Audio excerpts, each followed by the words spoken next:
Do you remember when you were a kid and you would go to an amusement park and they had like those awesome roller coasters and you were scared. They were high, you heard people screaming, there was a height requirement, and you were just like, if I'm tall enough, I'm going to go on that roller coaster. Of course, sometimes you've had friends that are like pushing you to go on. Oh, come on, it's not that bad. It's fun, it's fun, it's fun. And the first time you go, you're like, "Oh my gosh, what am I doing?" And you go on the roller coaster. And it is scary, but you lean into the fear and you do it. And not only do you do it, you wait in line to do it again and to do it again and to do it again. So you wait maybe sometimes an hour or more to go on this roller coaster for like a 1 minute ride.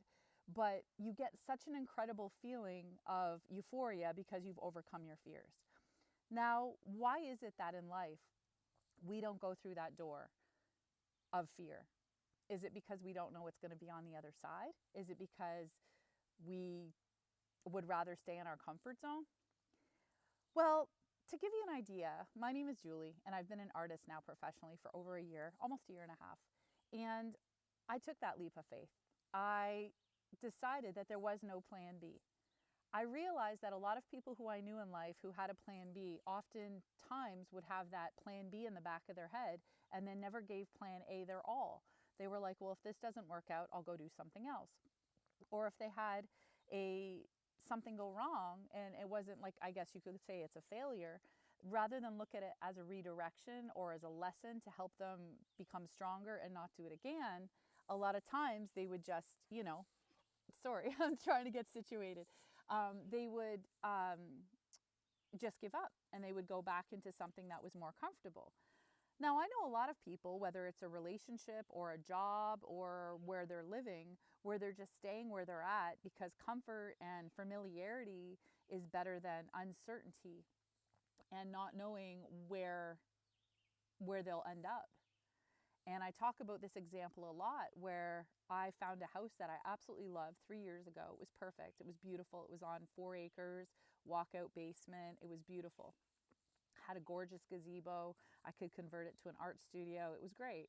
And when I went to go see it, I found out that it was conditionally sold and it ended up selling and I didn't get that house. And I was upset by it. And I could have just wallowed and said, okay, well, my perfect house is no longer there. I'm just, out of luck. But instead, I believed that there would be a time when a house that was perfect for me, maybe more perfect, would come up. And sure enough, I found a house that has a beautiful property. It's got everything I could possibly want. It's not as big as the one that I had seen before, but I don't need a big house. I've got a nice, cute little bungalow and I live very simple. I don't have a lot of flashy things. I don't have a flashy car.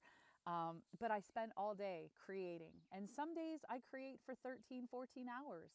But it doesn't feel like work because I'm doing what I love.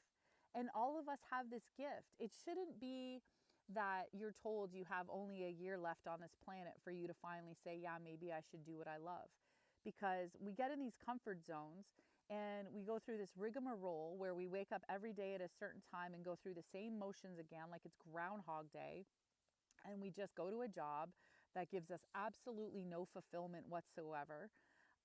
People we work with are negative and bringing us down, and we're told when we can go eat lunch and where we have to be and when we have to be. And it's like, we're adults, but it's just the way society is, right? Like everything is about, working and making somebody, or a company more money. But I've been a big believer that you never know your potential unless you try. And I also believe that rather than put the ceiling on how much you can earn a year in a certain job, you can get rid of that ceiling and you could reach levels that you never imagined were possible.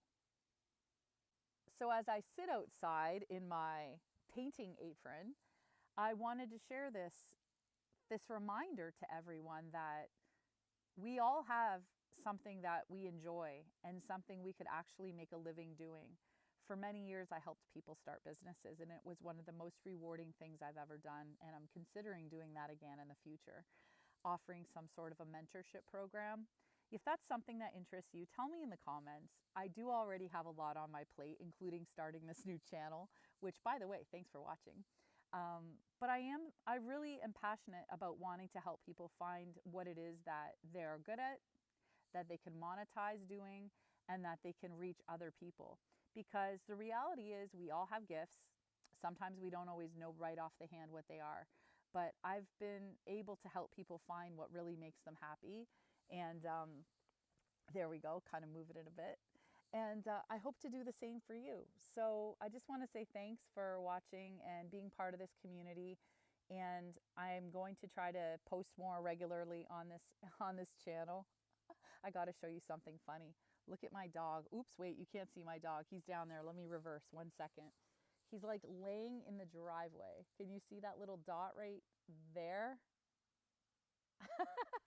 He's just like chilled out on the driveway. He's found his purpose, being lazy. So I think that's also part of my purpose, is not only sharing my messages and my joy and positivity through my artwork, but also hopefully inspiring and motivating other people to do the same, regardless if you're an artist, whatever it is that you do. Maybe you're just a good listener. But in this day and age, there's a way that we can make a living doing what it is that we like. And you also realize, especially when you get started, how little you actually need. Because when I started, there were a couple months where I'm like, oh my God, what am I doing? But everything worked out just like it did with that house that I found. This house that I found, rather.